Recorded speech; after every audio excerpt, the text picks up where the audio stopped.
At exactly 3:07 a.m., the man who owned half of Manhattan. At exactly 3:07 a.m., Asher Cole was on his knees. The man who owned half of Manhattan's skyline. The man financial networks called untouchable. The man who had not bowed his head to anyone in 12 years. Was kneeling on the marble floor of his own penthouse. Drunk, shaking, crying, begging. Please, just let me fix this before 10. His voice cracked on the last word. 10, not tomorrow, not someday, not when the lawyers woke up. 10 a.m., 3 hours away. The digital clock on the wall blinked 3:08 in cold blue light, counting down the seconds like a silent executioner. Zuri stood barefoot across the room, still in the silk robe she'd fallen asleep in. Her hair was loose around her shoulders, her face bare, her expression unreadable. She had woken up to the sound of something heavy hitting the floor. She never expected it to be her husband. He looked smaller somehow. Not physically. Asher was still broad-shouldered, still devastatingly handsome even in disgrace, still dressed in a suit that probably cost more than most people's rent. But his power had drained out of him. The arrogance, the precision, the control, gone. His eyes were red. His hands trembled as they reached toward her, not touching, just hovering in desperation. I didn't mean for it to go this far, he said, voice thick with alcohol and something worse, fear. I thought I could contain it. I thought I could handle it. Zuri did not move. Outside the floor-to-ceiling windows, the city lights glittered like judgment.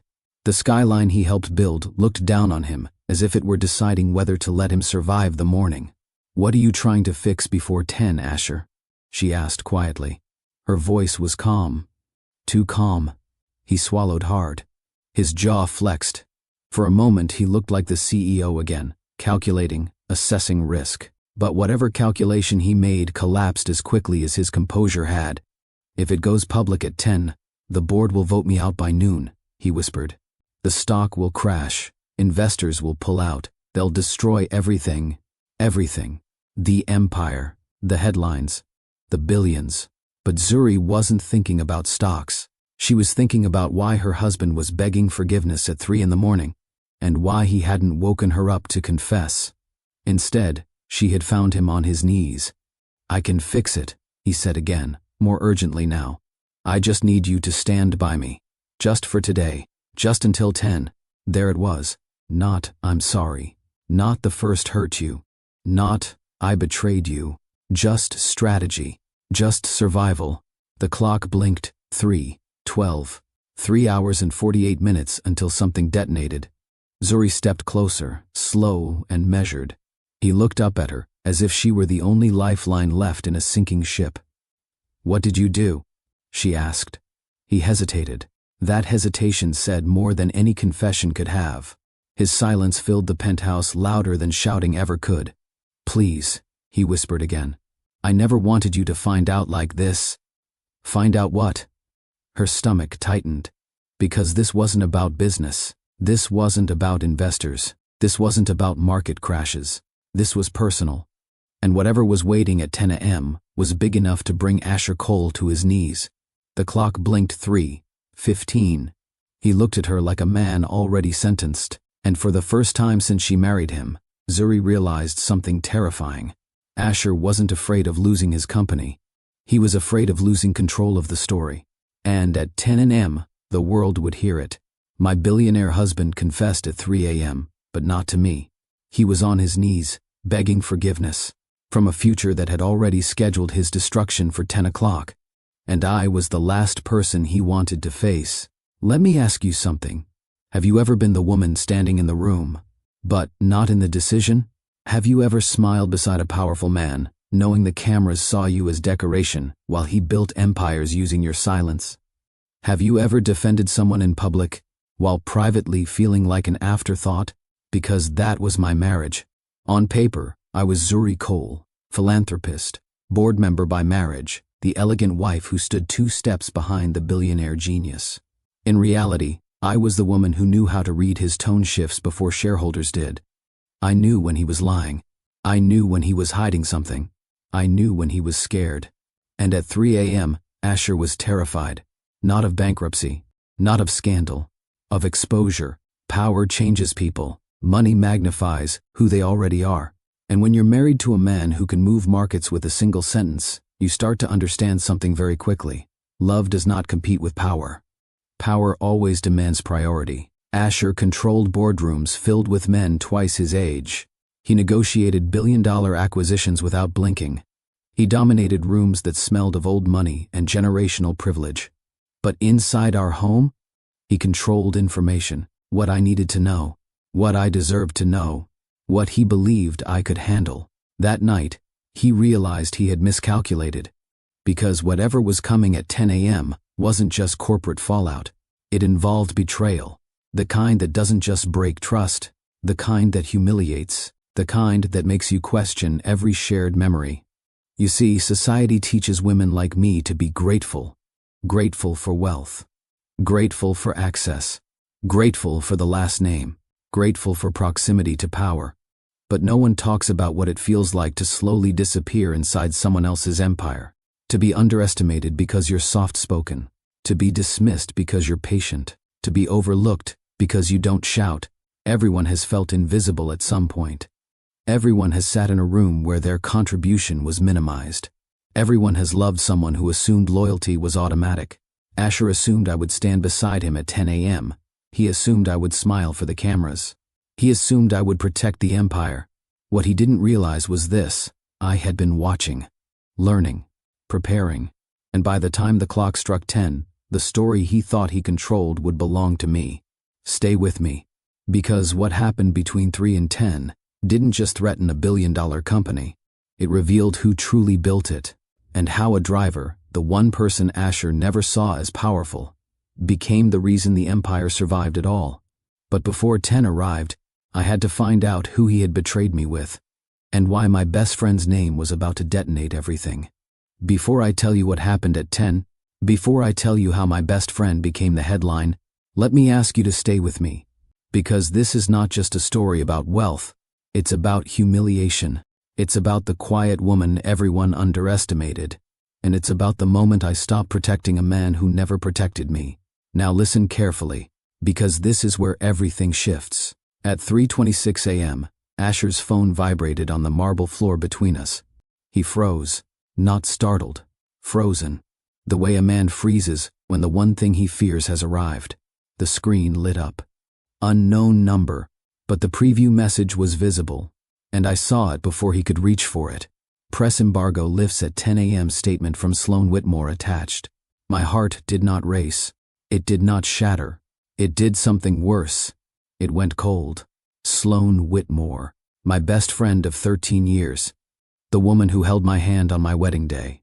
The woman who helped me choose the silk lining of the very robe I was standing in. The woman who told me 2 weeks ago that I was lucky to have a man like Asher. He lunged for the phone, but I picked it up first. His face drained of color. "Zuri," he said carefully, as if speaking to a client he might lose. "Let me explain." Explain. Such a clean word. So professional. So rehearsed. I opened the message. There was a document attached. A formal statement. Prepared for media distribution. Sloan's name signed at the bottom. I didn't read the entire thing. I didn't need to. The first paragraph was enough. After months of emotional involvement and private meetings, months, private meetings, emotional involvement, not a mistake, not a one-night lapse in judgment, months. I looked at him slowly. "You built an affair with my best friend," I said, my voice steady in a way that frightened even me.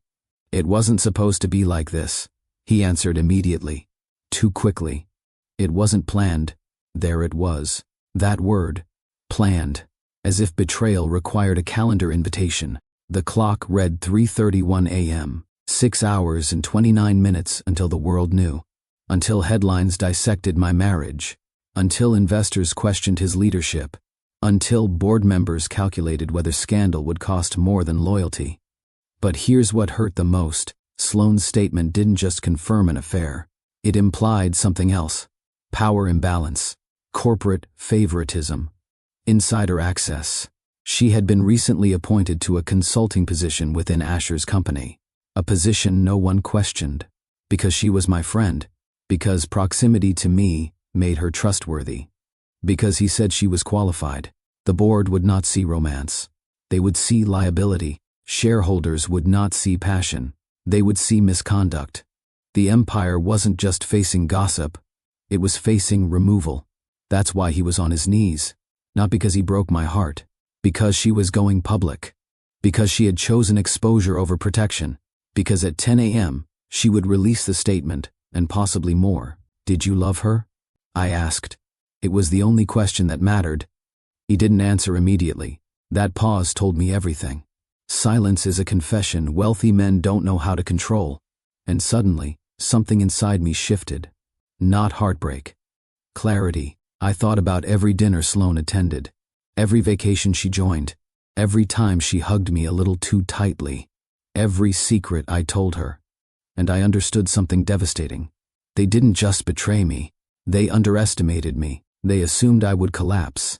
They assumed I would cling to the lifestyle. They assumed I would protect his name to preserve my own. But what neither of them calculated was this. I had access to information they didn't realize I held.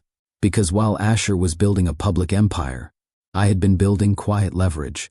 And by 3:45 a.m., as he knelt in front of me begging for time, I realized something powerful. 10 a.m. was not just his deadline. It was mine. By 3:47 a.m., Asher was still on his knees, but I was no longer looking at him as my husband. I was looking at him as a liability. He tried to stand, but I stepped back before he could touch me. Not dramatically, not angrily, just deliberately. Control is not loud. Control is distance. You said you can fix it, I told him calmly. How? He ran a hand through his hair, pacing now, switching from desperate husband to crisis strategist. I can stop the statement. I can get legal involved. I can frame it as retaliation. She signed an NDA. We can bury it. Interesting. When were you going to tell me? I asked. His jaw tightened. I was handling it. Like I was an intern who couldn't process complexity. Like I was too emotional to participate. That was the real betrayal, not the affair, the exclusion, the assumption that I didn't deserve full information. I walked toward the window and looked down at the city. Somewhere below, a black sedan was parked near the private entrance. The driver would still be there. He always waited until dismissed in the morning. Loyal, invisible, reliable. Asher came up behind me but stopped short. Even drunk, he understood something had changed. I need you beside me at 10, he said quietly. If you stand next to me when this hits, the board won't move so fast. They won't see instability. Instability. He meant me. He meant a wife walking away equals weakness. He meant markets react to perception. And he needed the image of unity. You don't need forgiveness, I said slowly. You need optics. He didn't deny it. That silence confirmed everything. I turned to face him fully. For months, you let my best friend sit at my table while you were sleeping with her. His eyes flinched. For months, you let me defend her when people questioned her appointment. He exhaled sharply, guilt fighting with calculation. And now you want me to stand beside you at 10 so investors feel safe. It's bigger than us, he snapped suddenly, losing control for a split second. Thousands of employees depend on this company. Families, retirement funds. This isn't just about feelings. There it was. Power versus emotion. Legacy versus marriage. Business versus betrayal. He always framed everything as a greater good. I stepped closer, lowering my voice. Don't reduce this to feelings. You risked a corporation over an affair. He opened his mouth, then closed it. Because that was the truth. And for the first time that night, he looked uncertain. Not about the board, not about the press, about me.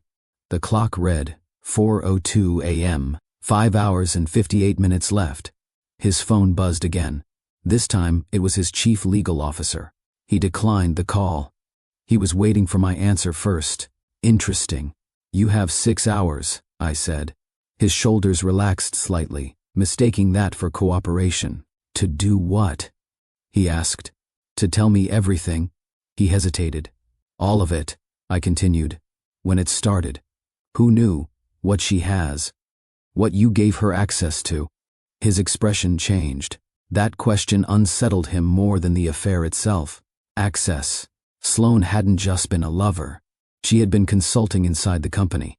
Files, strategy, internal projections, and suddenly the situation looked less romantic and more catastrophic. "You think she'll leak corporate data?" he asked carefully. "I think a woman who feels discarded at 10 a.m. is unpredictable." He swallowed. For the first time that night, he looked like a man who realized he might not be the smartest person in the room. And that realization didn't come from the board. It came from me. Downstairs, the sedan engine turned over softly. The driver was still there. He had witnessed countless late nights, arguments, silences. He knew more than most executives ever would. And unlike Sloane, he had never been invited inside. Invisible people see everything. Asher rubbed his temples. "If she releases internal documents, this becomes criminal." "Yes," I said. "And if the board believes I abused my position, they won't vote," I finished for him. "They'll remove." The word landed heavy. He looked at me slowly. "You've been paying attention," he said.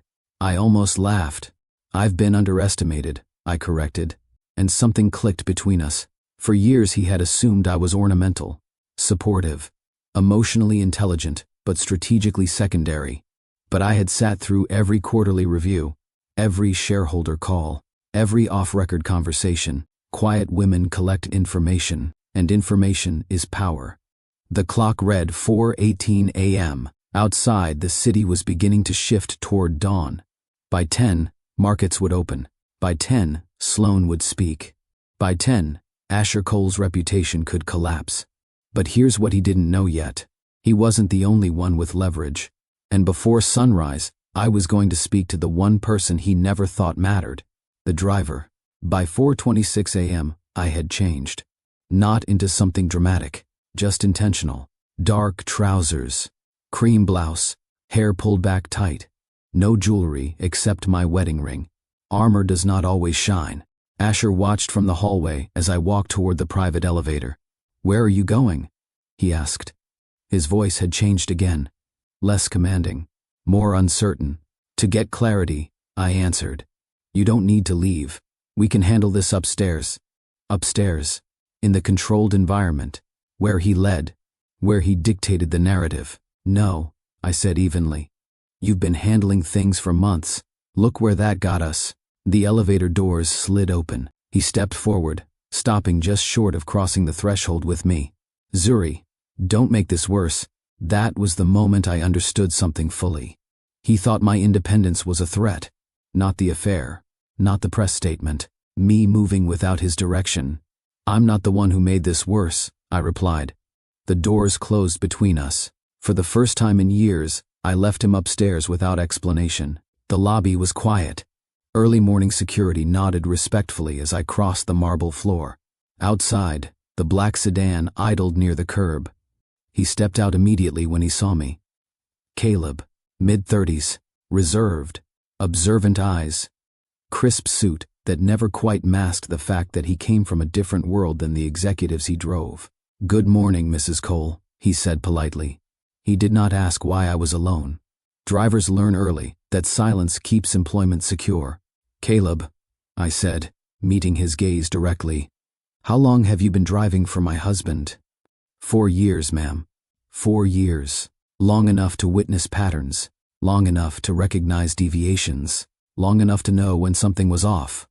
And in those 4 years, I continued calmly, have you ever been instructed to drive him somewhere without it appearing on his official schedule? His posture shifted slightly. Not defensive, measured. "I follow directions given by Mr. Cole's assistant," he answered carefully. "Have you ever received directions directly from him?" A pause. There it was. A small one, but enough. "Yes," he said quietly. "Did those locations include Sloane Whitmore?" His eyes flickered. Not guilt, not surprise, calculation. He knew her name. That told me everything. "Yes, ma'am." No hesitation now.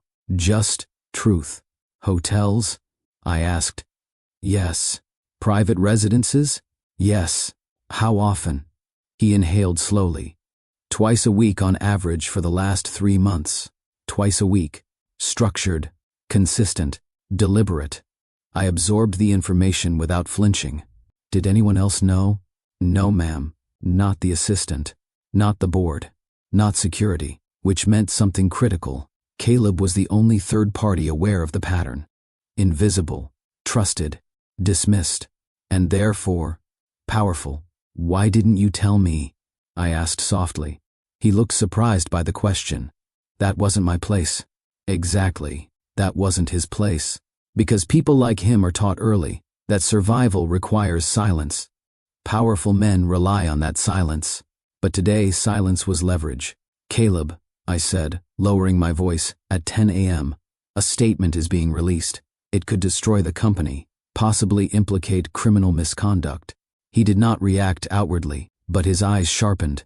If internal documents were accessed during those meetings, I continued, it would matter whether devices were transported. Laptops, hard drives, briefcases. His jaw tightened. He was connecting the dots. Yes, ma'am, he said carefully. He carried a secondary laptop, not his company-issued one. A secondary laptop. Hidden infrastructure, insurance, or liability. Where is it? I asked. In the vehicle's locked compartment. He asked me to keep it secure between trips. And there it was. The Empire's vulnerability sitting 12 feet away inside a sedan no one noticed. Not in the penthouse. Not in the office. With the driver.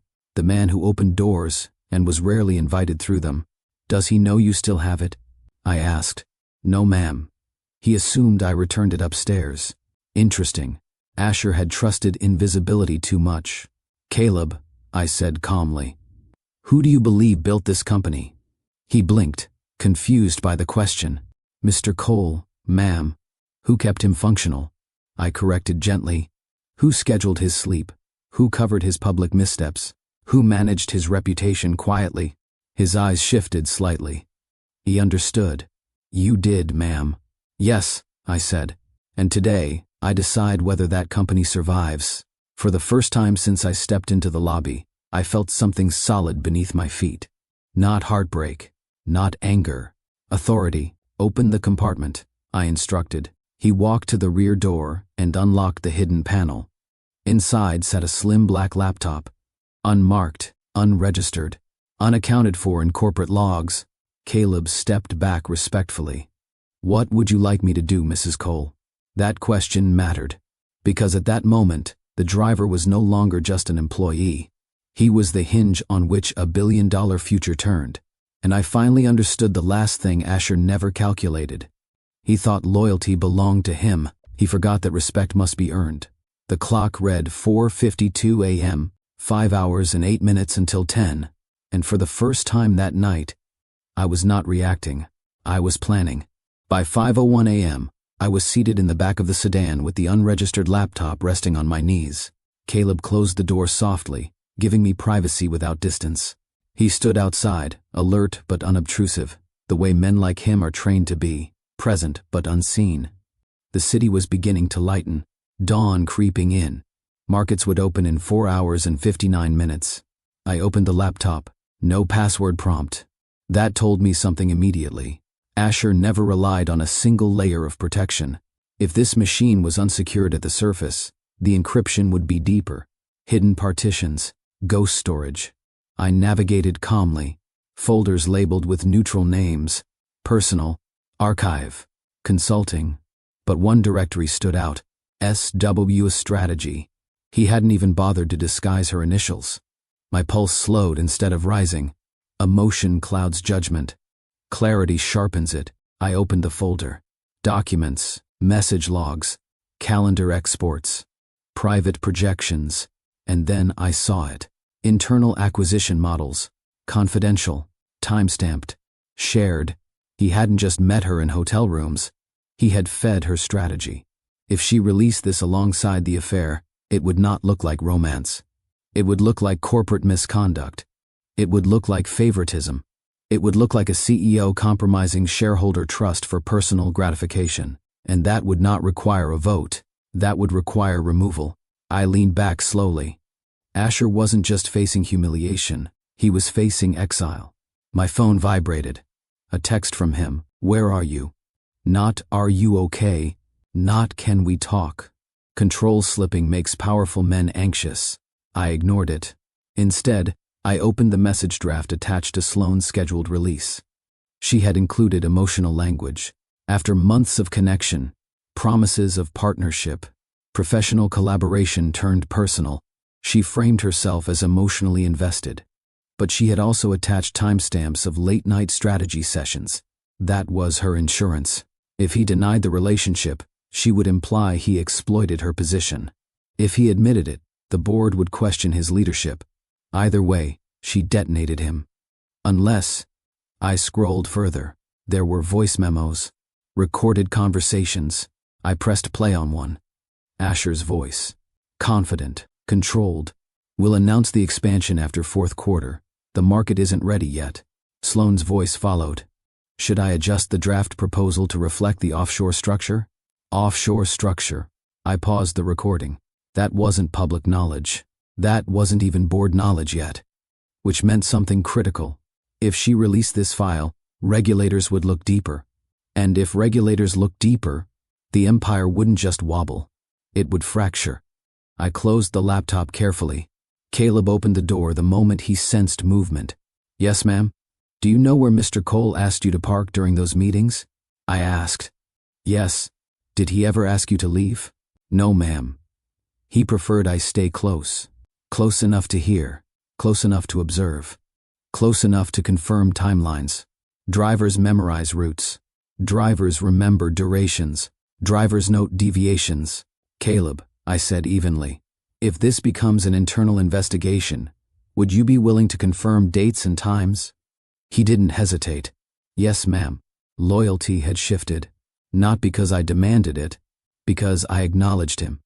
Power ignores. Respect recruits. I looked back at the building towering above us. For years, Asher believed control meant containment.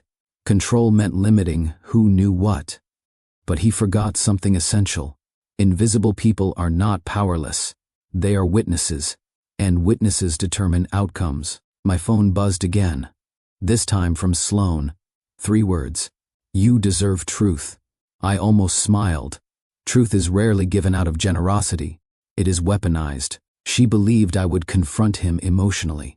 She believed I would rage. She believed I would crumble and beg him to choose. She had misjudged me. I typed back one sentence. So do shareholders. 3 dots appeared. Stopped. Disappeared. Good. Let her wonder. The clock read 5:38 a.m., 4 hours and 22 minutes until 10. I turned to Caleb. Drive me to the office. He nodded. As the car pulled away from the curb, I finally allowed myself one steady breath. Asher thought he needed me beside him at 10 to stabilize perception. Sloane thought she was exposing a love affair. Neither of them understood the actual threat. This wasn't about romance. It was about governance. It was about documentation. It was about timing. And thanks to the man no one considered important, I now controlled all 3. At 10 a.m., a statement would still be released, but it would not be the one they prepared. And when the board assembled by noon, they would not be voting on removing a reckless CEO. They would be witnessing something far more calculated, the preservation of an empire, led by the woman they underestimated. Long before she became Zuri Cole, wife of a billionaire CEO, she was just Zuri Bennett, the girl with a clipboard and too much conviction for her age. The Atlanta Community Center sat between a grocery store and a laundromat on Auburn Avenue. The paint peeled near the windows. The basketball hoop leaned slightly left. The air conditioning failed every July. But inside those walls, dignity was taught like curriculum. Zuri, you're late, Mrs. Henderson called from the folding table stacked with donated school supplies. I'm not late, 18-year-old Zuri replied, breathless, dropping her backpack beside the registration sheet. I was convincing Mr. Alvarez to donate notebooks instead of expired canned beans. Mrs. Henderson arched an eyebrow. And he said yes. A slow smile spread across the older woman's face. You're dangerous. Only to people who underestimate me. That line would follow her for life. The center wasn't charity for Zuri. It was responsibility. Her mother had worked 2 jobs after her father passed. The community center had fed her when cupboards were thin. It had provided tutoring when grief distracted her grades. It had given her mentors who never allowed excuses to define her. So she returned the investment. "You going to law school like you said?" Jamal, a 15-year-old with restless energy, asked as she helped him fill out a scholarship form. "Yes." "Going to leave us behind?" She paused, leaning back in her chair. "Leaving doesn't mean abandoning." He studied her carefully. "People say that. I don't say things I don't mean," she replied evenly. Even then, her voice carried calm authority. Zuri didn't believe wealth made people superior. She believed access came with obligation. That belief shaped her. At 22, when she interned in New York, she still sent money home anonymously to keep the center running during a funding gap. She never told anyone, not even Asher years later. At the center, leadership wasn't loud. It wasn't about titles. It was about showing up consistently. "Why you care so much?" Jamal once asked bluntly. "Because nobody gets where they're going alone," she answered. That sentence would later define the difference between her and Asher. He built vertically. She built collectively. And when she eventually stepped into boardrooms filled with men who confused wealth with wisdom, she carried Auburn Avenue inside her like armor. The betrayal would hurt so deeply later because she had never treated people as disposable. That was not how she was raised. Before Atlanta shaped her discipline, Harlem shaped her voice. Summers were spent at her Aunt Rochelle's salon on 125th Street. The sign outside read "Crowned and Coiled." Inside, the scent of hair oils and laughter, mixed with gospel music, playing low on a small speaker near the register. Zuri was 12 the first time she swept the floors between appointments. "Don't just sweep," Aunt Rochelle told her, adjusting a client's silk press. "Listen." Listen to what? To women who survived things nobody applauded them for. The salon was not just about hair. It was testimony. "Men think money makes them invincible," one client said, shaking her head as curlers set. "But character shows. When nobody's clapping," another woman laughed. "And when they cheat, they think we won't find out." Zuri pretended not to react. Aunt Rochelle caught her reflection in the mirror. "Pay attention," she said softly. "Beauty fades, access fades. But how a man handles power, that's permanent." Years later, when she first met Asher at a Los Angeles fundraising event, she remembered that sentence. Back in Harlem, arguments were settled with truth. "Baby," Aunt Rochelle once told her while braiding her hair, "never shrink to fit a man's ego. If he needs you smaller to feel bigger, he's not strong enough." Zuri internalized that. The salon also taught her about sisterhood. Women brought each other job leads, childcare recommendations, legal advice. No one asked for payment. They traded survival. "You see this?" Aunt Rochelle said once, gesturing around the busy shop. "This is wealth." Zuri looked confused. "There's barely profit." "Wealth isn't profit," her aunt corrected. "Wealth is being needed." That distinction would later become critical. Because when she married Asher, she stepped into rooms where wealth meant valuation, stock price, assets, acquisitions. But in Harlem, wealth meant trust. The betrayal would cut deeply not only because her husband failed her, but because her best friend violated the code of women who protect each other. Sloane had sat in that salon once. She had heard those lessons, which made her choice sharper. Brooklyn Church Choir, discipline and grace. On Sundays, Zuri's grandmother took her to a Baptist church in Brooklyn. The pews were worn smooth by decades of prayer. The choir robes were royal blue. The organist never missed a note. Zuri sang alto, not the loudest voice, not the lead, but steady. "Blend," the choir director instructed. "Don't overpower, support." She learned harmony there, learned that strength did not always require center stage. After service, her grandmother would sit with her on the church steps. "You're going to meet powerful men," her grandmother once said, adjusting her hat. "But power without discipline destroys itself." "Like what?" Zuri asked. "Like pride." She carried that lesson into adulthood. Church also taught her patience. Growth was not rushed. Recognition was not demanded. Consistency mattered more than applause. When she eventually stood beside Asher at corporate events, cameras flashing, she knew how to hold posture without chasing attention. Grace under scrutiny. That was church training. But church also taught accountability. "If you wrong someone," the pastor once said from the pulpit, Confess before you're exposed. That line would echo later. Asher confessed at 3 a.m, not before wrongdoing, after risk. And Zuri would remember that difference. She met Asher Cole at a Los Angeles Education Equity Gala 8 years ago. The ballroom glittered with crystal chandeliers. Cameras flashed near the step and repeat banner.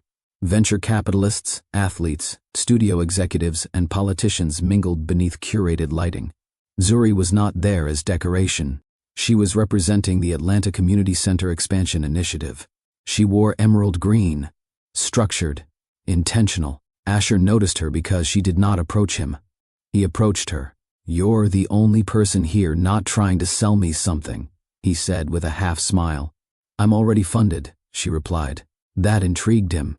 They spoke about policy, about access, about scaling opportunity. He was sharp, strategic, visionary. She was grounded, measured, analytical. "You think differently," he told her later that evening. "I think responsibly," she corrected. He admired that, or at least he believed he did. During their courtship, he flew to Atlanta to see the community center. He donated quietly, without press coverage. He listened when Jamal challenged him about tech companies outsourcing jobs. Zuri watched carefully. She did not fall for wealth. She fell for what she believed was humility. On their third date, he said something that sealed it. "I want to build something that outlives me." She responded without hesitation. "Then build it ethically." He smiled. "Keep me accountable," she agreed. And she meant it. Years later, at 3 a.m., when he knelt on marble floors asking for protection, she would remember that promise. Keep me accountable. She always intended to. She just never imagined accountability would arrive through betrayal. Asher Cole was not born into wealth. He was born into expectation. His father, Richard Cole, ran a mid-level logistics firm in Connecticut. Not glamorous, not headline-worthy, but stable, structured, ruthlessly disciplined. "Second place is first loser," Richard would say at the dinner table without looking up from his newspaper. Asher learned early that affection followed achievement. Report cards were reviewed like quarterly earnings. A 93 prompted the question, where did the 7% go? His mother rarely interrupted. Silence filled their home more often than warmth. At 14, Asher announced he wanted to build technology platforms instead of joining the logistics company. Richard didn't argue. He evaluated. "Then be the best in the room," he said flatly. "Or don't bother trying." That sentence became internal law. By 18, Asher had earned a full scholarship to Columbia University in New York. He majored in economics and computer science. He slept 4 hours a night. He interned on Wall Street while coding prototypes in dorm rooms that smelled like burnt coffee. He did not attend parties. He did not build deep friendships. Connection was inefficient. Performance was measurable. At 24, he launched his first startup out of a Manhattan co-working space. The idea failed within 18 months. He did not mourn. He recalculated. Failure to him was data. But what he never learned was how to process rejection emotionally. He processed it strategically. That difference would matter later. When he met Zuri in Los Angeles years afterward, he was already conditioned to equate worth with dominance. He admired her grounding. He admired her moral clarity, but he did not fully understand it. Because in his world, vulnerability had never been rewarded. It had been corrected. The first time Asher sat at the head of a Manhattan boardroom table, he was 32 years old. The skyline framed him through floor-to-ceiling glass. Midtown traffic pulsed below like circuitry. He had just secured Series C funding. Investors studied him carefully. "You're young," one senior partner said bluntly. "Convince us you're stable." Stable. In corporate language, stable means predictable. Asher understood the assignment. He lowered his voice, slowed his speech, removed any trace of uncertainty. He presented projections without emotional language. He spoke in numbers, margins, market capture, scalability. They approved the round. That day, he learned something critical. Control perception, and you control outcomes. Over the next 5 years, he built Cole Dynamics into a tech infrastructure firm servicing logistics, data routing, and predictive analytics for Fortune 500 clients. He outperformed older CEOs. He acquired competitors aggressively. He fired underperformers without hesitation. Employees respected him. Few knew him. In boardrooms, he commanded attention. At home, he defaulted to the same tone. When Zuri challenged one of his hiring decisions early in their marriage, he responded like he was fielding a shareholder objection. "You're focusing on emotion," he said. "I'm focusing on growth." She corrected him gently. "I'm focusing on ethics." He nodded. But he did not fully adjust. In corporate settings, detachment signaled strength.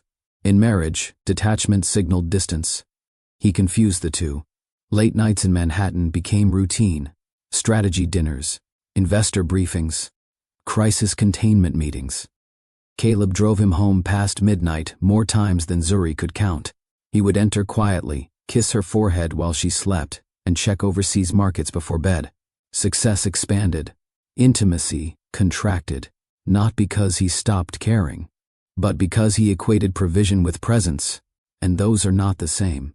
Expansion required West Coast capital. Asher began flying frequently to Silicon Valley, negotiating partnerships with venture funds and AI developers in Palo Alto and Menlo Park. Glass offices, open workspaces, founders in sneakers discussing billion-dollar valuations over espresso. He fit in easily. Sharp, analytical, confident. One venture capitalist once told him, "You don't blink when challenged. That's rare." He interpreted that as praise. But blinking is human. He stopped blinking years ago. In California, success was worshipped openly. Exits were celebrated louder than ethics. Burnout was framed as commitment. He absorbed that culture quickly. During one late-night strategy session in San Jose, a partner joked, "Marriage must be easy when you're this focused." Asher smiled slightly. "It requires efficiency." Efficiency. As if love were an operational model, phone calls with Zuri shortened. Conversations shifted toward scheduling rather than connection. She noticed. He rationalized.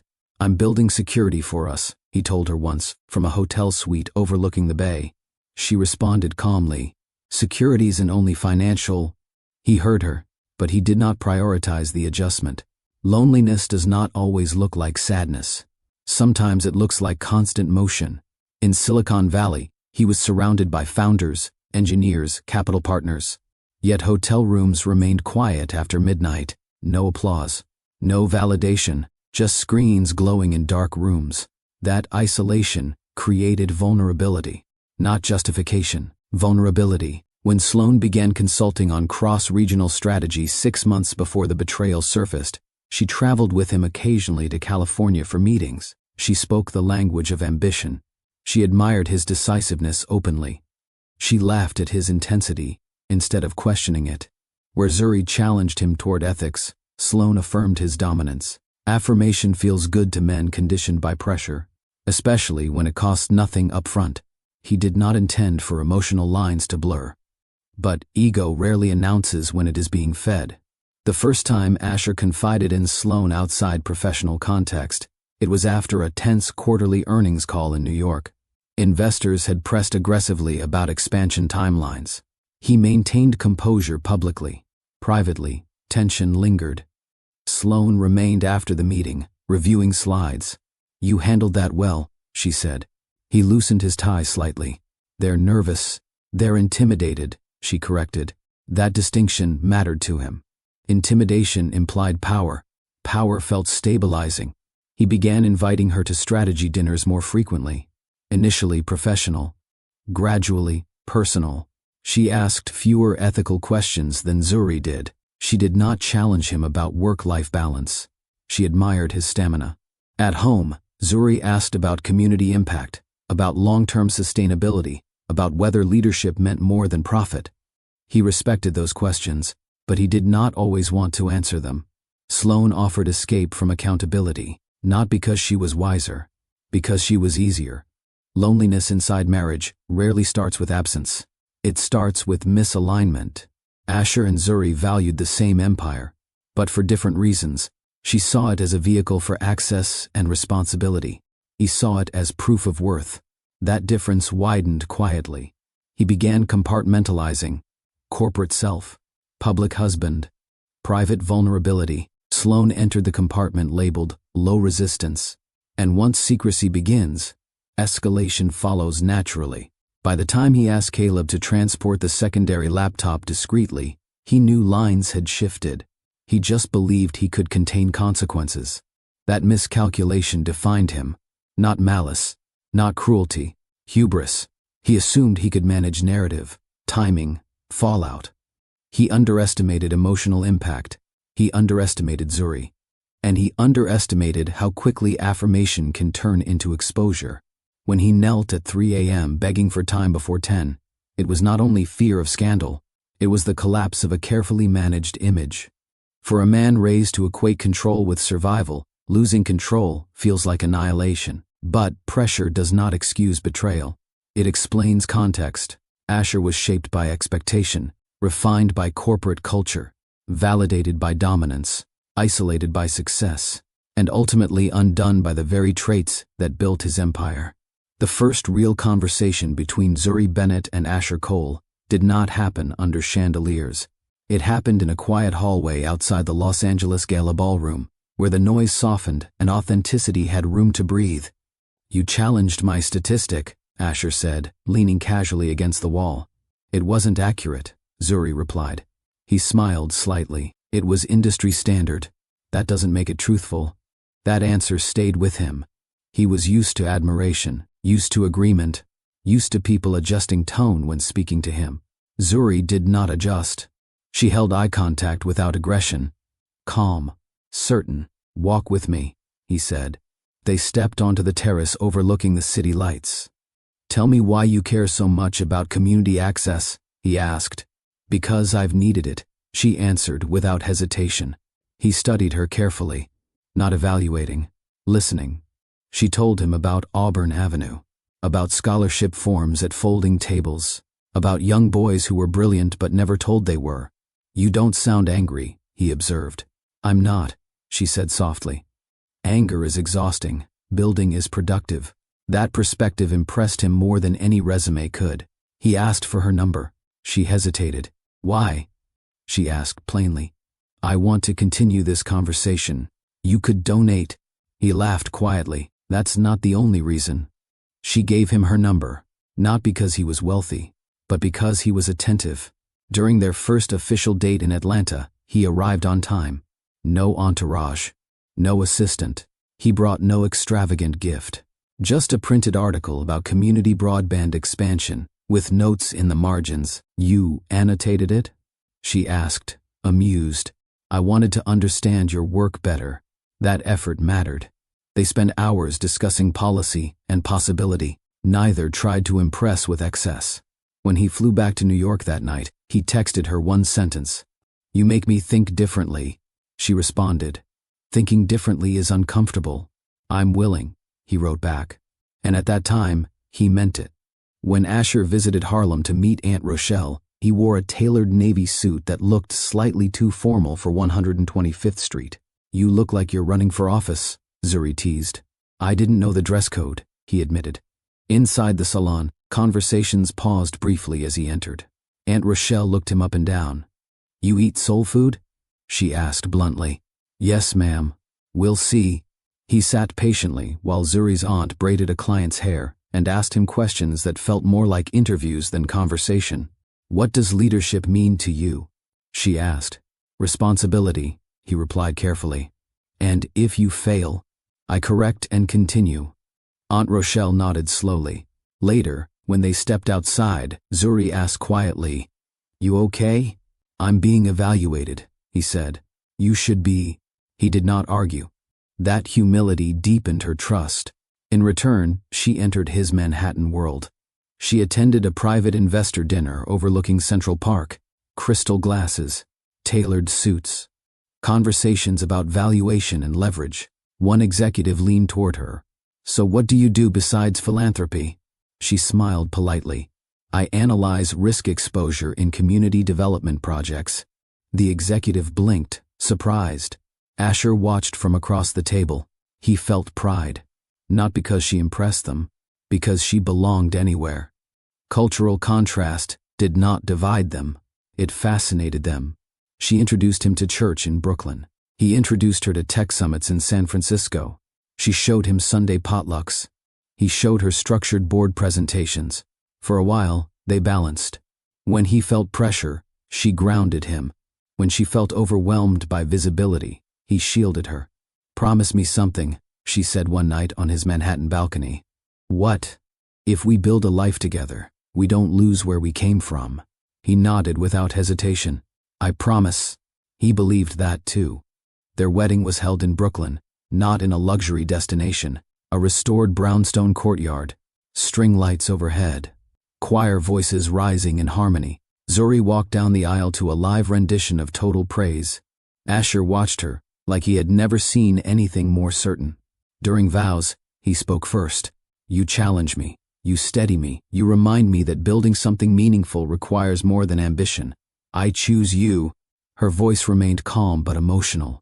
"I will hold you accountable to your best self. I will protect what we build. I will not shrink beside you." They meant every word. Early marriage was filled with small rituals. Sunday morning coffee on the balcony, late night takeout during earnings season, phone calls between flights where he described boardroom tension and she translated it into human terms. "Do they fear losing money?" she asked once. "They fear losing control," he said. She responded gently. "That's not the same." He began asking her advice more frequently. When considering a controversial acquisition, he brought her the proposal first. "What's the ethical blind spot?" he asked. She reviewed it thoroughly. "Labor displacement," she answered. "If you don't address that publicly, you'll face backlash." He adjusted the plan. He trusted her. In public, they moved like a unified front. Hands linked subtly. Eye contact across crowded rooms. When headlines praised Coal Dynamics for record growth, he privately credited her for stabilizing him. "You make this sustainable," he told her once in their kitchen. "You make it possible," she replied. That mutual affirmation built intimacy. There were quiet nights where he rested his head on her lap after exhausting weeks. "You ever get tired of me?" he asked once, half joking. "I get tired of your schedule," she said. "Not you." He kissed her hand. For years, love felt intentional, real, earned daily, which is why what came later would cut so deeply. The first shift was small. He began checking his phone during dinner more frequently. "West Coast," he would explain. Time zones justified distraction. She accepted it at first. Then came shorter responses. "How was your day?" she asked one evening. "Productive. Anything challenging?" "Just logistics." He stopped elaborating. When Sloan joined as a consultant, Zuri supported it fully. "She understands cross-regional strategy," Asher explained. "And she's capable," Zuri replied. At first, Sloan's presence felt natural. She attended work dinners, contributed ideas, complimented Zuri often. "You're lucky," Sloan said once. "Most CEOs wouldn't listen to their wives like that." Zuri smiled politely, but something in the tone lingered. During one Manhattan gala, Zuri noticed Asher and Sloan speaking privately near the bar. Professional posture, close proximity. She dismissed the discomfort. Trust is not suspicion. Another time, Asher returned from Silicon Valley unusually quiet. "You okay?" she asked gently. "Just tired." He kissed her forehead and went straight to his office. She stood in the hallway, longer than usual that night. There were missed Sunday services. Canceled Atlanta trips. "I'll make it up to you," he promised. He usually did. Until he didn't. The red flags were not dramatic. They were incremental. Increased secrecy around schedules. A second laptop she did not recognize but did not question. Late-night text notifications silenced quickly. She believed in the man she married. Believed in his discipline. Believed in their foundation. And because their love had been real, she chose trust repeatedly. When he knelt at 3 a.m. months later, begging for time before 10, she did not mourn a fantasy. She mourned something authentic. Something built through conversation, culture, faith, and partnership. That is why betrayal felt like structural collapse, not because she was naive, because she had invested fully. The first time Zuri noticed it, she did not react. They were sitting at their Manhattan kitchen island on a Thursday evening. She had made salmon with lemon and herbs. Asher had come home earlier than expected. For a moment, it felt like old rhythm. He loosened his tie. She poured sparkling water into 2 glasses. "Board meeting go well?" she asked. "Efficient," he answered. His phone buzzed against the marble. Without looking at the screen, he turned it face down, not casually, deliberately. The motion was subtle, almost practiced. Zuri watched the gesture more than the sound. "West Coast again?" she asked lightly. "Yes." He did not flip it back over. In the past, he would glance at notifications openly, sometimes even share them. "Investor panic," he would say, or "product rollout delay." Transparency had once been instinctive. Now, concealment was reflex. They continued eating.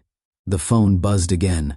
This time he reached for it, stepped away toward the window, and lowered his voice.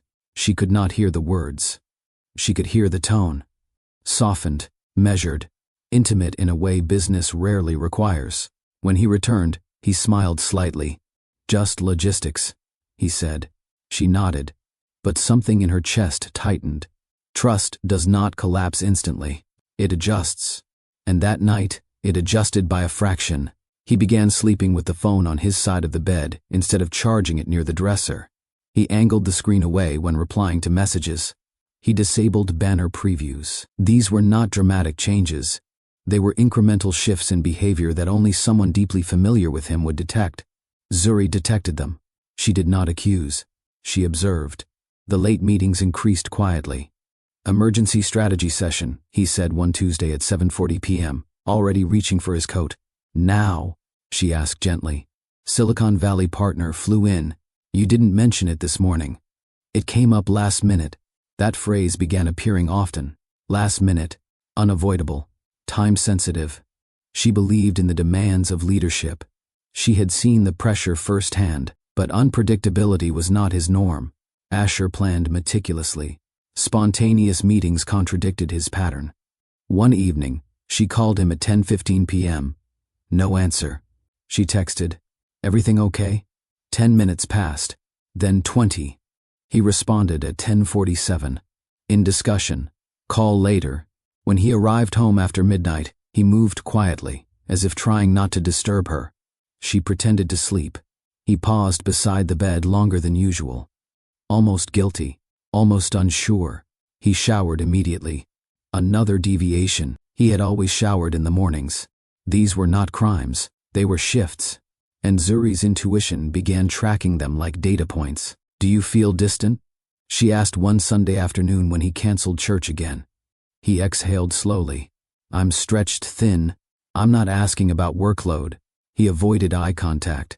"Don't do this," he said softly. "Do what?" "Notice?" Her silence stretched between them. He kissed her forehead and returned to his office. Distance rarely announces itself loudly. It manifests in absence. The emotional withdrawal was more alarming than the schedule. Asher had always processed stress through strategy, but he used to share the stress. Now he compartmentalized it. "How are you feeling?" she asked one night as they prepared for bed. "Fine. You seem distracted." "I'm thinking about work." She studied him carefully. "You used to tell me details. I don't want to burden you." That sentence unsettled her. "I've never been burdened by your honesty," she said calmly. He did not respond. Instead, he reached for his phone. Face down. The barrier was no longer physical distance. It was access. She was no longer included in internal calculations. Not fully. Sloane's name began appearing more frequently in conversation. She handled the California briefing well, he mentioned casually one evening. "That's good," Zuri replied. "She understands growth strategy in a way most consultants don't." Zuri tilted her head slightly. "You hired her because she's capable." "Yes, not because she admires you," she added lightly. He looked up sharply. "That's unfair. I was joking." But she wasn't entirely. Compliments can become currency, and she began noticing how often Sloane provided them. Sloane's helpfulness expanded beyond professional boundaries. One afternoon, Zuri arrived at the Manhattan office unexpectedly to drop off signed documents. Sloane was already there, in Asher's office, alone. "I was just leaving," Sloane said quickly, gathering her tablet. "You weren't scheduled today," Zuri noted gently. Asher needed clarification on the offshore model. Offshore model. Zuri registered the phrase without reacting. He didn't mention it, she said. Sloane smiled sympathetically. He doesn't want to overwhelm you. The sentence was delivered softly, almost protective, almost patronizing. Zuri held her gaze. I'm rarely overwhelmed by information. Sloane's smile tightened. Later that evening, Zuri asked Asher directly, why was Sloane in your office alone? He frowned. We're restructuring logistics strategy. Without the rest of the team, it was quicker. Quick, efficient, private. Patterns. At a corporate mixer in Midtown, Sloane stood unusually close to Asher during introductions. Not inappropriate, but familiar. Too familiar. When someone mistook Sloane for an executive partner, she did not immediately correct them. Asher corrected it instead. This is Sloane Whitmore, senior consultant, he clarified. Zuri watched the exchange quietly. Lines were shifting, not dramatically, incrementally. 3 weeks before the 3 a.m. collapse, Zuri suggested something simple. Let's get a drink Friday, she said. Just us. No phones. He smiled faintly. I'd like that. She reserved a small rooftop bar overlooking the Hudson. Not extravagant. Intimate. At 5:12 p.m. Friday, he texted. Running late.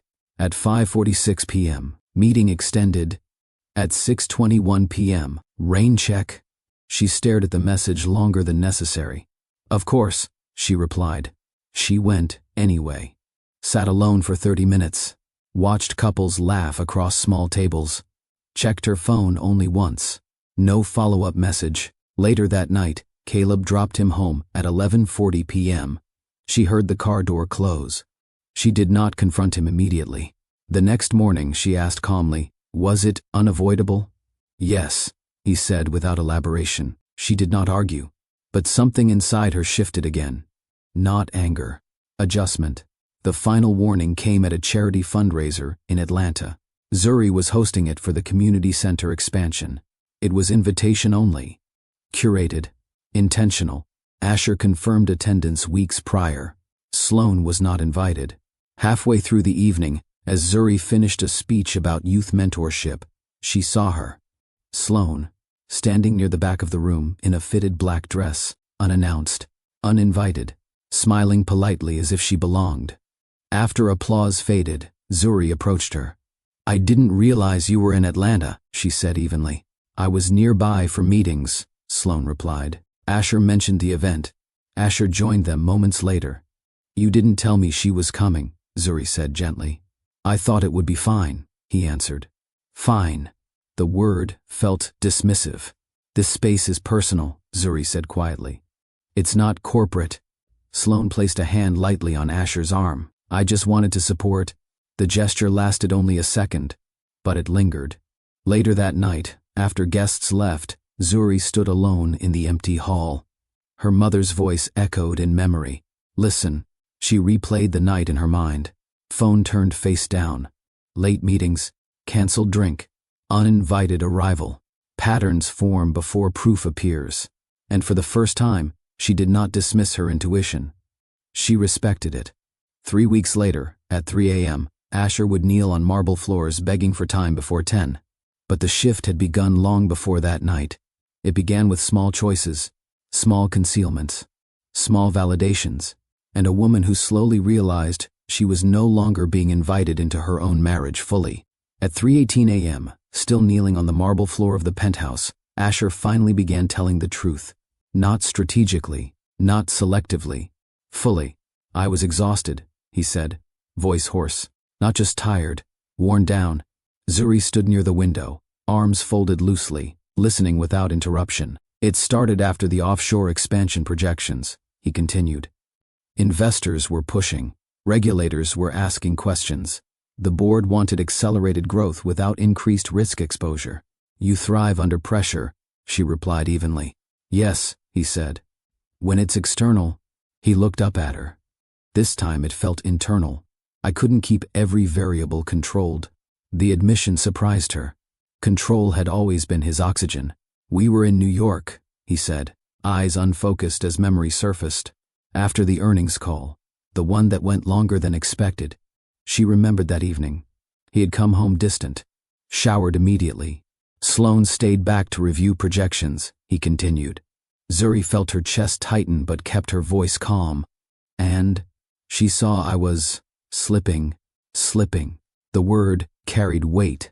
He described the boardroom emptiness after midnight. The silence once investors left.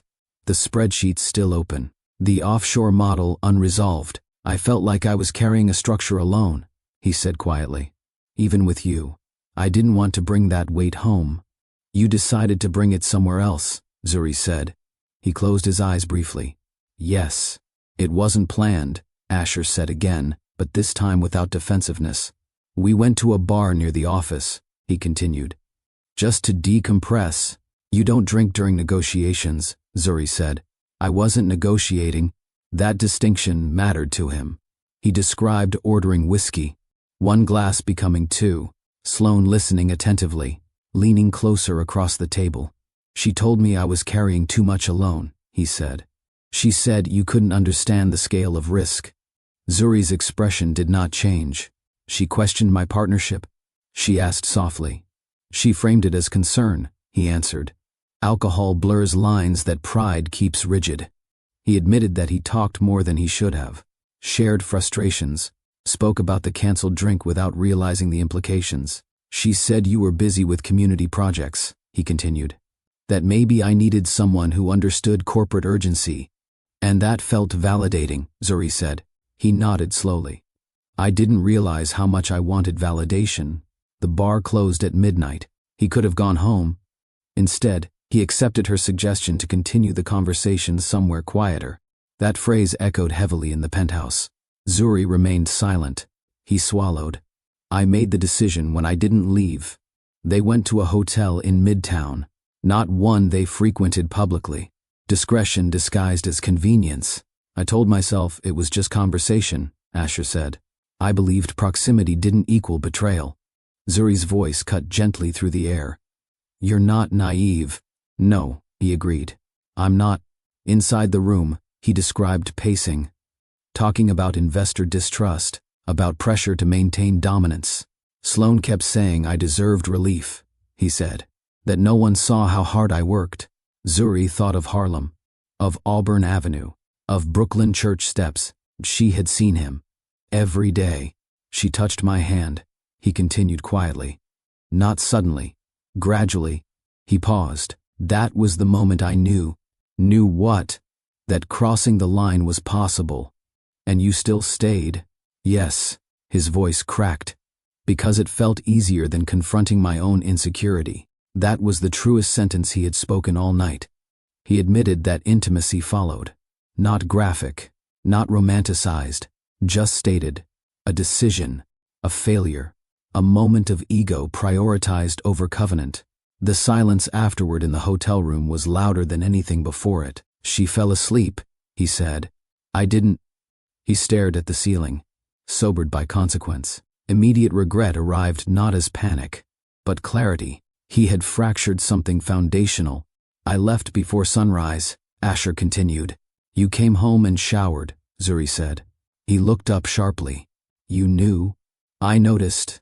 That acknowledgement shook him more than accusation would have. He described standing in the shower that morning, replaying every vow spoken in Brooklyn years ago. You promised accountability, she reminded him. I remember. He claimed he intended to end it immediately. I told her it was a mistake, he said. I said it couldn't happen again. But it did, Zuri said.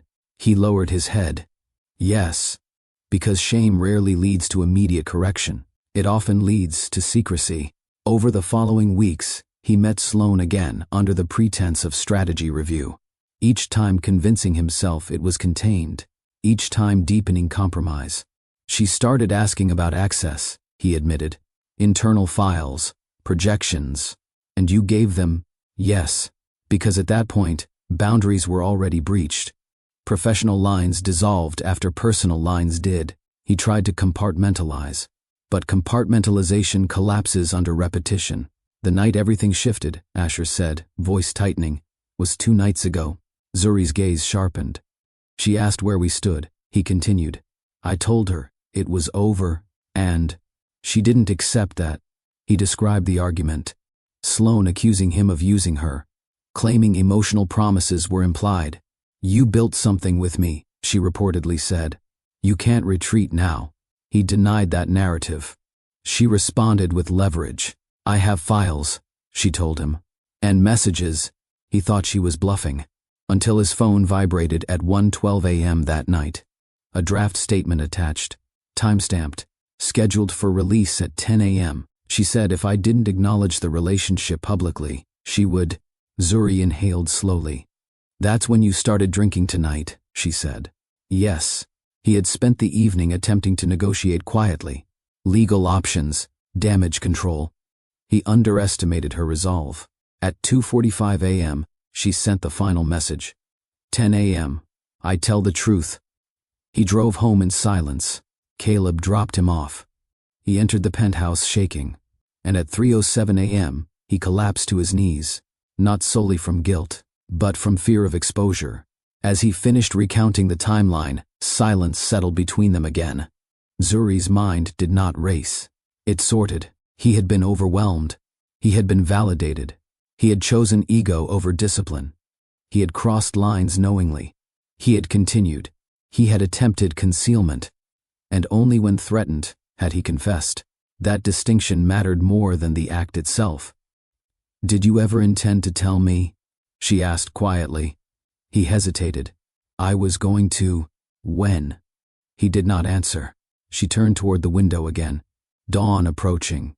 10 a.m. nearing. The man she married had not been fabricated. He had been layered. Ambition, pressure, hubris, loneliness, and weakness. Love had been real. So was betrayal. Inside her, grief and clarity coexisted. She mourned what they built, but she refused to excuse what he chose. "You didn't slip," she said finally. "You stepped." That sentence landed heavier than accusation. At 3:52 a.m., his phone vibrated again. Another message from Sloane. "Hope you're ready." Asher looked at Zuri helplessly. She did not comfort him. She assessed him. The night of betrayal was not defined by one hotel room. It was defined by incremental permission, and now the consequence stood scheduled at 10. He had failed a moral test. But what happened next would determine whether the empire collapsed entirely, and whether their marriage could survive exposure. The marble was cold. Zuri noticed that before anything else. Cold against his palms, cold against his knees. Asher Cole remained exactly where he had fallen at 3:07 a.m., tie loosened, hair disordered, eyes rimmed red. The man who commanded rooms now avoided looking up for too long. The penthouse was silent except for the low hum of the city outside and the faint ticking of the designer clock near the staircase. "You made a series of decisions," Zuri said quietly. Not yelling, not trembling. Measured. He swallowed hard. "Yes. You knew the risk. Yes. You understood the impact. Yes." Each answer stripped him further. She walked slowly across the living room, heels soft against marble, stopping a few feet away. From this angle, he looked smaller, not physically, structurally. "I need you to say it plainly," she continued. He hesitated. Her gaze did not waver. "I betrayed you," he said finally. The words echoed in the open space. No excuses attached, no qualifiers, just truth. She inhaled slowly through her nose. The air felt thin. For a moment, a memory flashed in her mind. Brooklyn vows under string lights. His promise of accountability. Her chest tightened, but her voice did not. "You didn't slip," she repeated from earlier. "You stepped." He nodded weakly. The difference between falling and choosing, that difference defined this night. Inside her, two voices argued. The woman who loved him, and the woman who refused humiliation. She thought of Harlem, of her aunt's warning, "Never shrink." She thought of Atlanta, of the young girls watching her build community programs. She thought of the canceled drink by the Hudson, of sitting alone while he texted someone else, of Sloane standing uninvited at the charity event, smiling as if she belonged.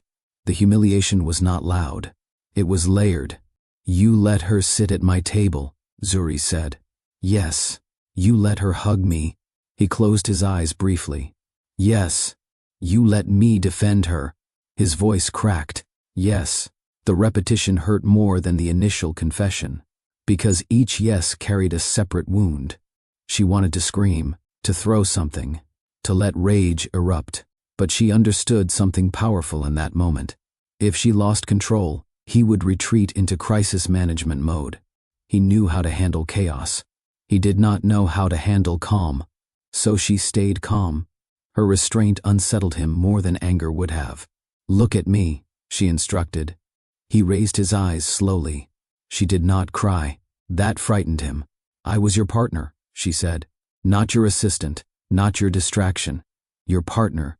I know, he whispered. No, she corrected. You knew. And you chose differently. He remained on the floor.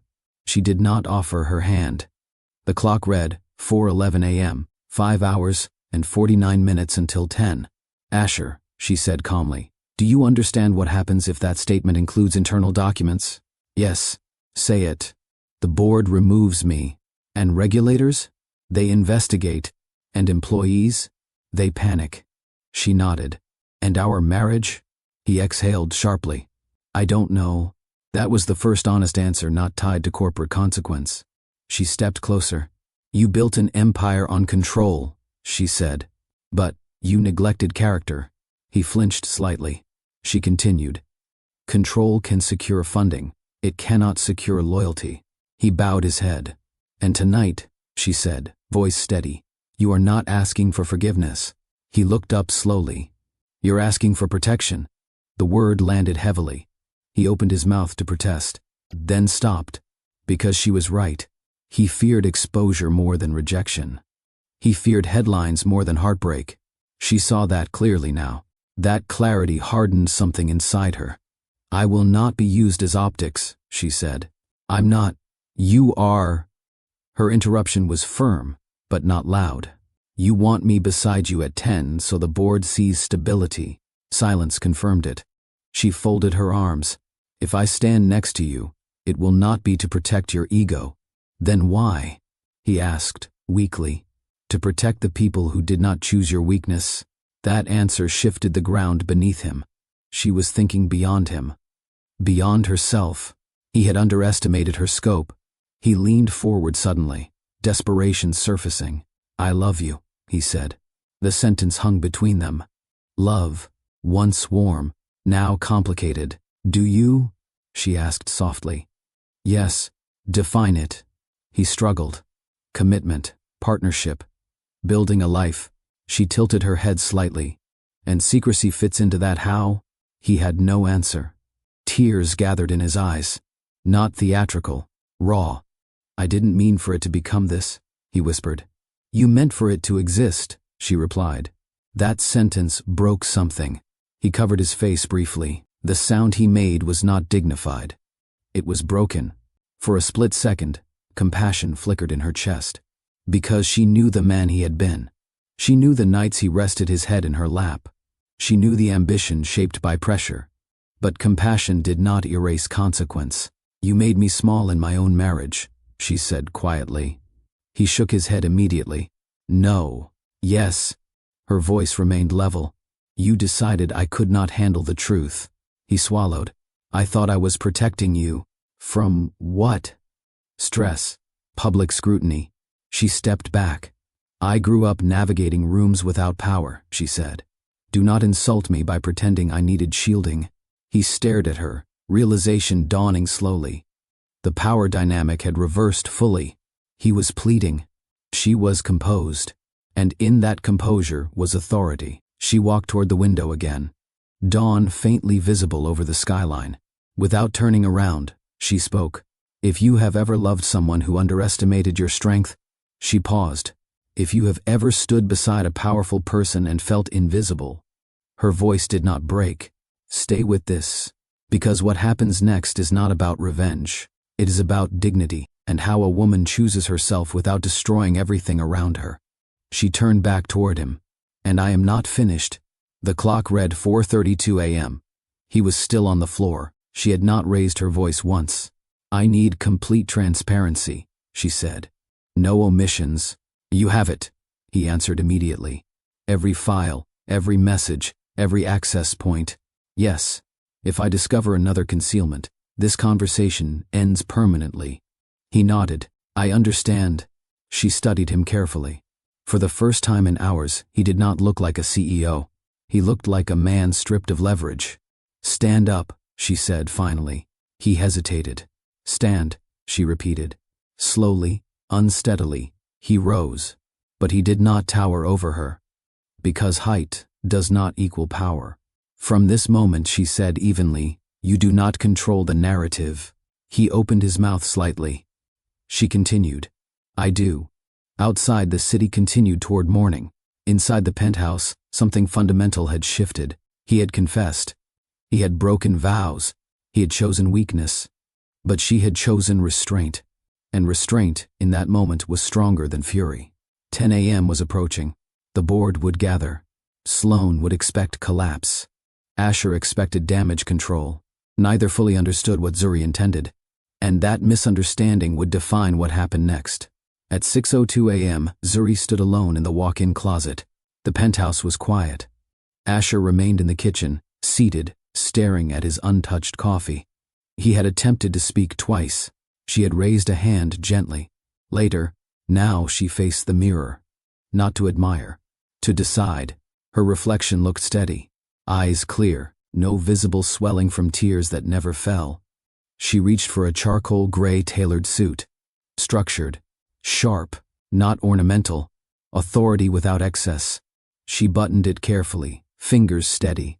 Every motion deliberate. She chose pearl studs. Nothing dramatic, no statement necklace, no distraction. When she slipped on her heels, she did not rush.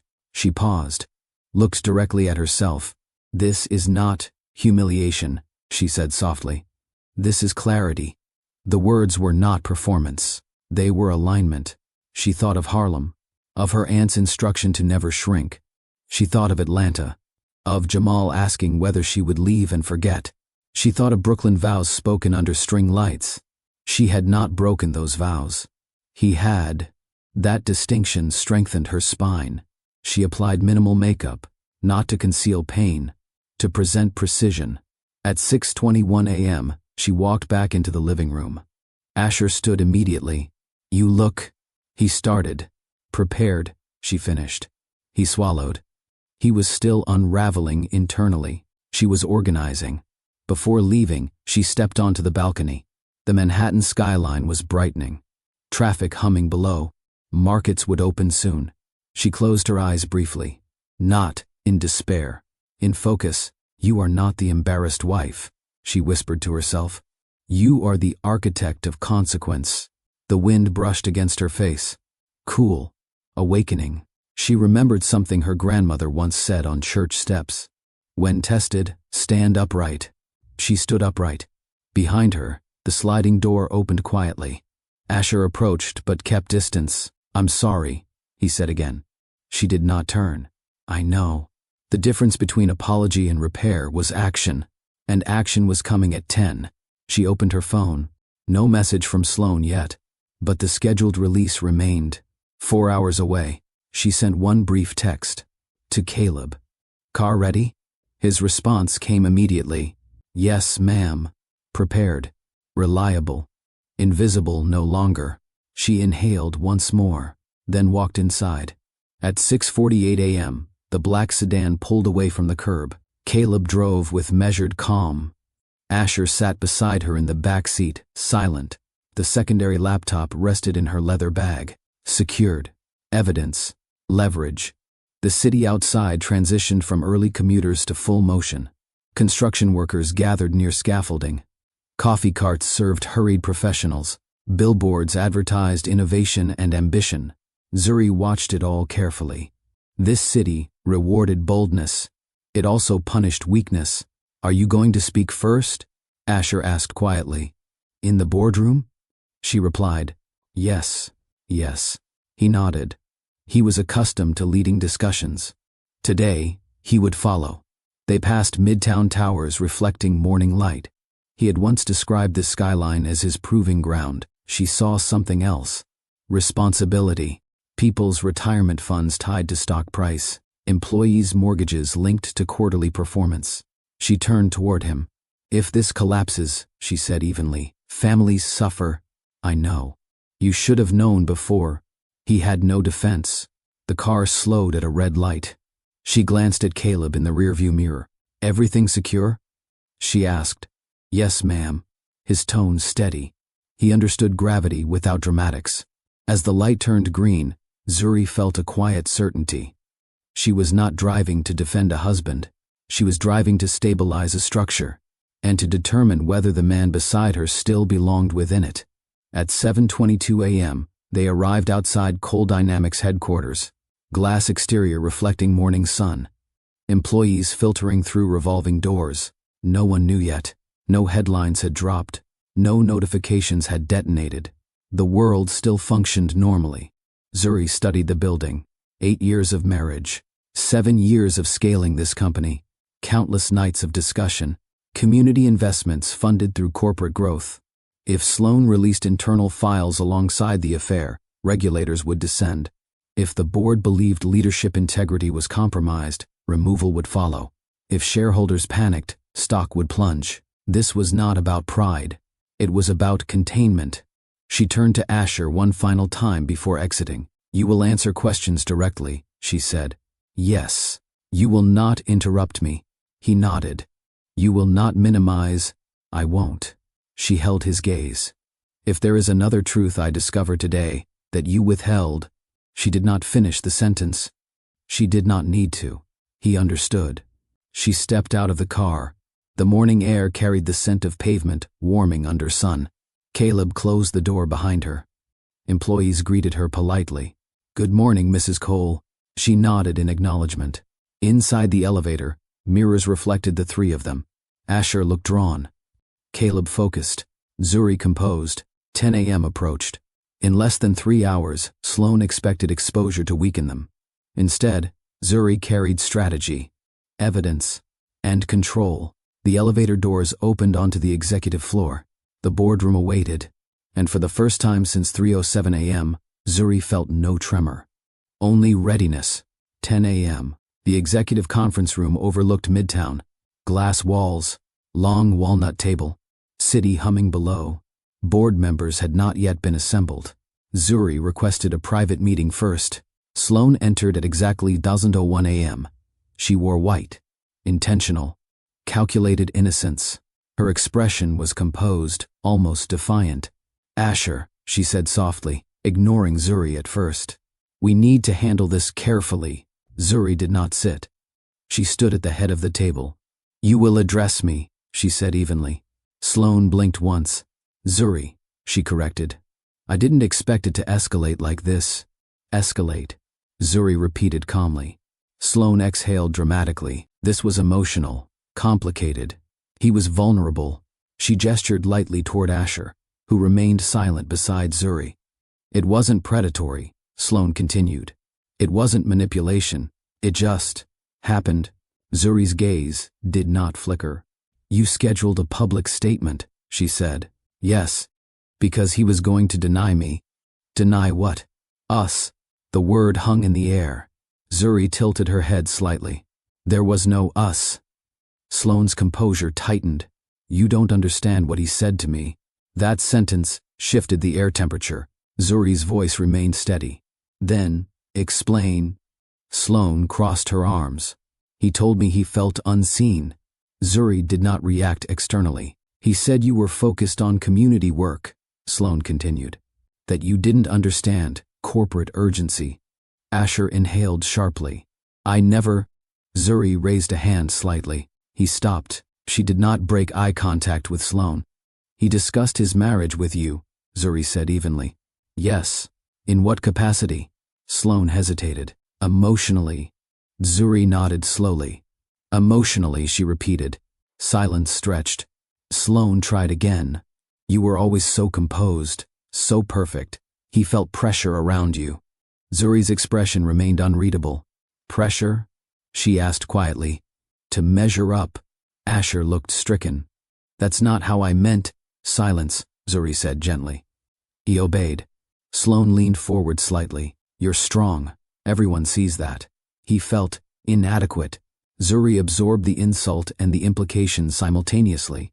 You believed that made him available to you, she said. I believed he needed someone softer. The condescension was subtle. Zuri did not rise to it. Instead, she walked slowly around the table and took a seat directly across from Sloane. Continue, she said. For a moment, Sloane maintained composure. Then something fractured. You always had everything, she snapped suddenly. The shift was abrupt. You had the respect, the influence, the moral high ground. Even in rooms where you weren't the CEO, people deferred to you. Zuri remained still. I was the consultant, Sloane continued, voice rising. Temporary. Replaceable. That is not my responsibility, Zuri replied. But it felt like it, Sloane shot back. Tears began forming in her eyes, but they were mixed with anger. He looked at you like you were gravity, she said. Like everything revolved around you. Asher closed his eyes briefly. Sloane's voice trembled. I wanted to know what it felt like to be chosen like that. The room fell silent. Zuri finally spoke. So you chose sabotage instead. I chose him, Sloane insisted. No, Zuri corrected calmly. You chose comparison. That sentence destabilized her. Sloane wiped her face quickly. You think you're above this, she said bitterly. You think dignity makes you untouchable. Zuri leaned slightly forward. Dignity makes me disciplined. Sloane's shoulders dropped. You want the truth? She asked. Yes. He told me things, she said quietly. Asher's eyes opened sharply. What things? He asked. Zuri did not look at him. She kept her gaze on Sloane. Private things, Sloane continued. About your arguments, about your insecurities. Zuri felt a subtle tightening in her chest. What insecurities? She asked evenly. He said sometimes you made him feel small. Asher's voice broke. I was venting. You were betraying, Zuri corrected without raising her tone. Sloane continued. He said you judged his decisions, that you questioned his dominance. Dominance. The word revealed more about Asher's ego than she intended. He told me you didn't always initiate affection, Sloane added quietly. That one landed differently. Intimate. Personal. Unshared. Zuri's composure held, but something deeper cracked. Those details were not strategic. They were sacred. You discussed our private life, she said softly, not to Sloane. To Asher. He looked devastated. I was frustrated, he whispered. You were careless, she replied. Sloane pressed further. He said you were so strong that sometimes he didn't feel needed. Zuri's gaze returned to Sloane. And that justified this? No, Sloane said quickly. But it explained it. Nothing explains betrayal, Zuri answered. Sloane's voice softened again. You don't know what it's like to stand beside you, she said quietly. Zuri blinked once. You walk into rooms and people listen. You don't chase approval. You don't compete. That was your choice, Zuri replied. I wanted what you had, Sloane admitted. Then build it, Zuri said. It wasn't that simple. It is, Zuri answered. Integrity is not inherited. It is practiced. The room fell silent again. Sloane's envy was no longer disguised. It had never been about love. It had been about proximity to power, proximity to admiration, proximity to the identity Zuri embodied naturally. And Sloane mistook that for romance. Sloane inhaled sharply. There's something else, she said. Asher's head snapped up. Sloane, he warned. She ignored him. You told me something that night in Midtown, she said slowly. Zuri remained still. You said sometimes you wondered if marrying her made you less aggressive. Asher's face drained. I was drunk, he said. You said her morality slowed your instincts. Zuri's stomach tightened. And you said, Sloane continued, voice steady now, that you weren't sure if you would have grown faster without having to consider her values. Silence detonated inside the room. That was not venting. That was evaluation. Zuri looked at Asher.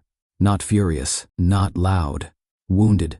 You measured me against profit, she said softly. He shook his head immediately. No, that's not. You weighed my character as liability, she finished. He tried to step forward. She held up her hand. He stopped. Sloane watched. breathing uneven. You wanted the full truth, she said quietly. You have it. Zuri sat back slowly in her chair. The physical affair hurt. The secrecy hurt. But this was different. He had shared her vulnerabilities, her softness, her marital rhythms, her moral convictions. With another woman, he had exposed her private self. That betrayal cut deeper than skin. It reached foundation. The clock on the wall ticked past 10:07 a.m. Outside the glass, the city moved forward unaware. Inside the room, something fundamental had shifted permanently. Zuri stood. Her voice remained steady. The statement you scheduled, she said to Sloane, will not be released. Sloane looked confused. What? Zuri placed the secondary laptop on the table. I have documentation of every internal file accessed, every timestamp, every meeting. Sloane's composure faltered. You involved corporate data, Zuri continued calmly. If this becomes public, it implicates you as well. The realization dawned. You wouldn't, Sloane whispered. I would, Zuri replied evenly. If necessary. She turned to Asher. And you? He looked shattered.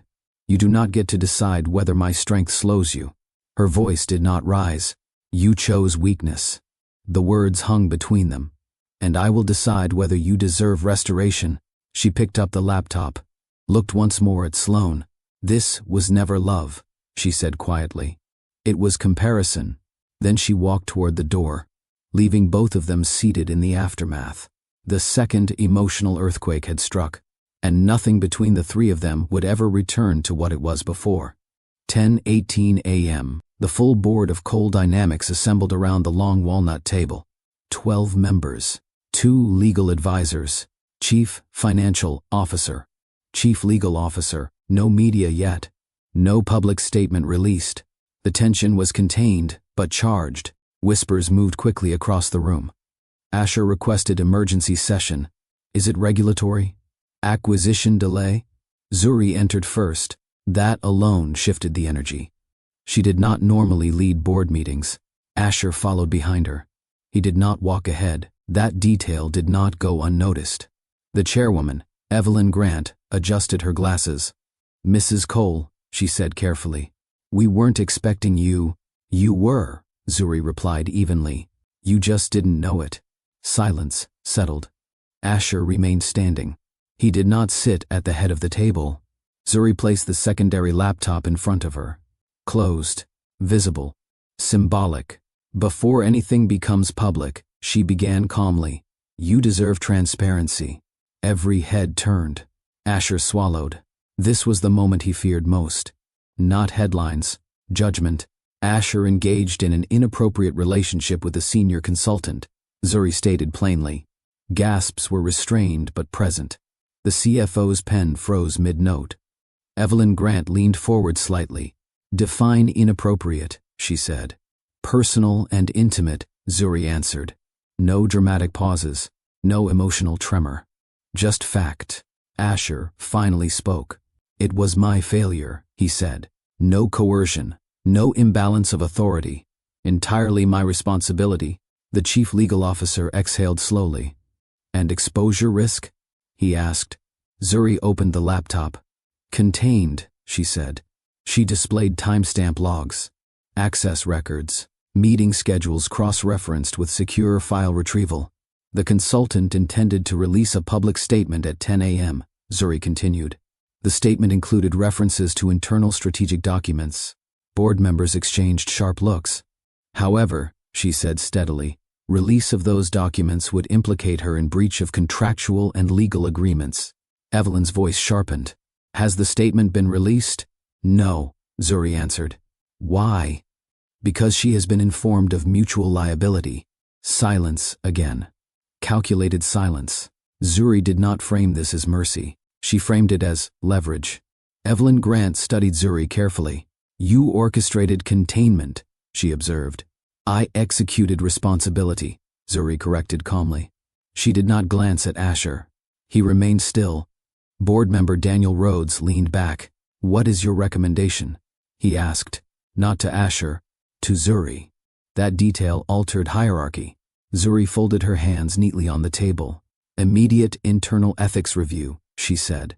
Public statement acknowledging leadership lapse without operational compromise. And Asher? Evelyn asked. The room held its breath. Asher's jaw tightened. He expected removal. He expected exile. Zuri spoke carefully. Temporary step down from expansion authority. Retain CEO title under probation pending governance review. Shock rippled quietly. She was not shielding him fully, nor was she destroying him. Balanced consequence. Measured. Strategic. Daniel Rhodes nodded slowly. That preserves market stability and signals accountability, Zuri added. Evelyn turned to Asher. Do you accept these terms? He looked at Zuri. Not pleading. Grateful. Yes, he said quietly. The empire did not collapse, but it shifted, and everyone in the room understood something new. Zuri Cole was not ornamental. She was structural. As the board deliberated briefly, Zuri's mind returned to 4:52 a.m., to the locked compartment in Caleb's sedan, to the secondary laptop she now controlled. Without that leverage, the consultant's release would have detonated unchecked. Without that evidence, regulators would already be circling. Invisible people preserve empires, not always executives, not always founders, sometimes drivers. She made a mental note. Caleb would not remain unseen. At 11:03 a.m., the board reached formal decision. Asher would retain title. Public reprimand issued. Consultant contract terminated immediately. Governance Oversight Committee formed. Expansion initiatives paused pending review. Stock volatility expected but manageable. Crisis contained.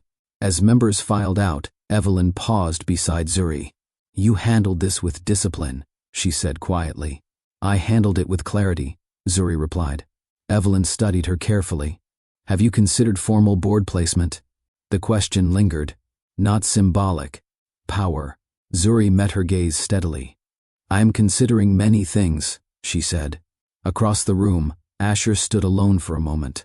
He had survived professionally. Barely. But survival did not equal restoration. He approached Zuri slowly. Thank you, he said quietly. She looked at him fully. I did not do this for you, she replied. I know. You will earn back trust the same way you lost it, she continued. Through repeated decisions. He nodded. And for the first time since 3:07 a.m., he did not attempt to control the outcome. He accepted the structure she built. Outside, the market tickers flickered. Coal Dynamics stock dipped slightly, then stabilized. The empire stood. But the power inside it had permanently restructured. And as Zuri stepped toward the elevator, she understood something fully. She had saved a billion-dollar company, but she had not yet decided whether she would save her marriage. By late afternoon, Manhattan had returned to normal rhythm. Markets stabilized. News cycles moved on. Employees resumed routine. But inside the penthouse, silence carried a different weight. Zuri stood near the window once again, looking over the city that had almost swallowed her marriage whole. Asher remained in the living room, quieter than she had ever seen him. Not defensive, not strategic, just aware. The empire survived, but survival is not the same as wholeness. She spoke without turning around. You built power, she said calmly. Yes, but you neglected character. He did not argue. That was growth. Real growth rarely sounds dramatic. It sounds like acceptance. Zuri turned slowly to face him. Success amplifies who you already are, she continued. It does not correct you. He lowered his head slightly. You believed you could manage perception, she said, but you failed to manage integrity. He exhaled deeply. I see that now. Seeing is the first step. Repair is the second. Trust is the longest. She did not rush to forgiveness. Forgiveness without accountability is weakness, and she was no longer willing to be misinterpreted as weak. The lesson was not about wealth. It was not about scandal.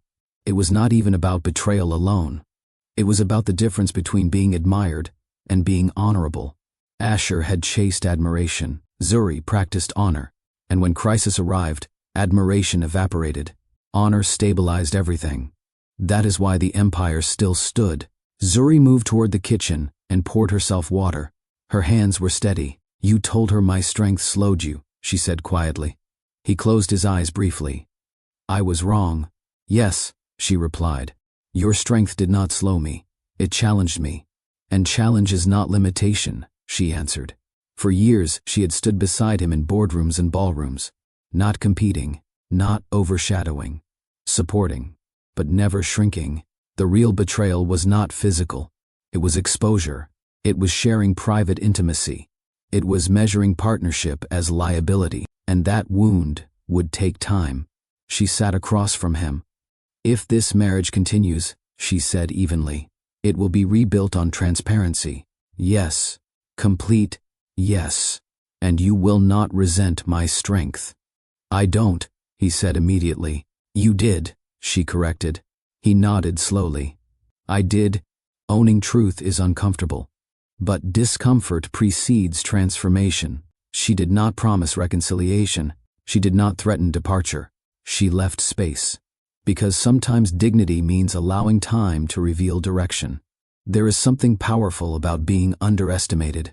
But there is something even more powerful about being steady. If you have ever been made to feel like your strength was intimidating, if you have ever been told your standards were too high, if you have ever loved someone who mistook your discipline for coldness, understand this: you are not too much.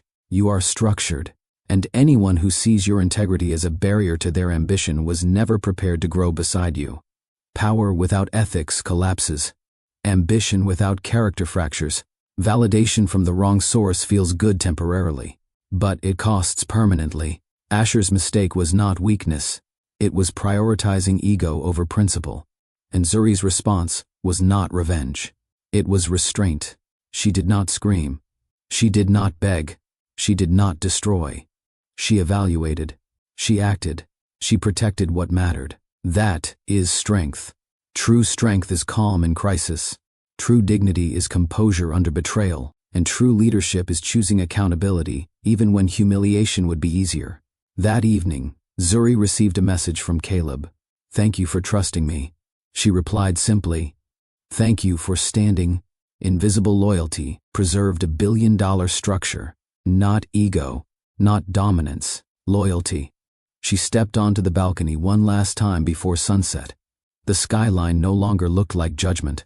It looked like opportunity. She had proven something to herself. She could endure betrayal without losing grace. She could face humiliation without surrendering power. She could love deeply without abandoning standards. And whether this marriage survived or not, she remained intact. Not because he stayed, but because she stood. Inside, Asher watched her quietly. For the first time, he did not see her strength as competition. He saw it as foundation. Rebuilding would be long. Trust would be earned. But the illusion had been stripped away. And sometimes, clarity is more valuable than comfort. If this story moved you, if you have ever had to choose dignity over drama, if you believe strength does not require shouting, let me know. Comment below and tell me, would you have forgiven him? Or would you have walked away? Your voice matters. Your perspective matters.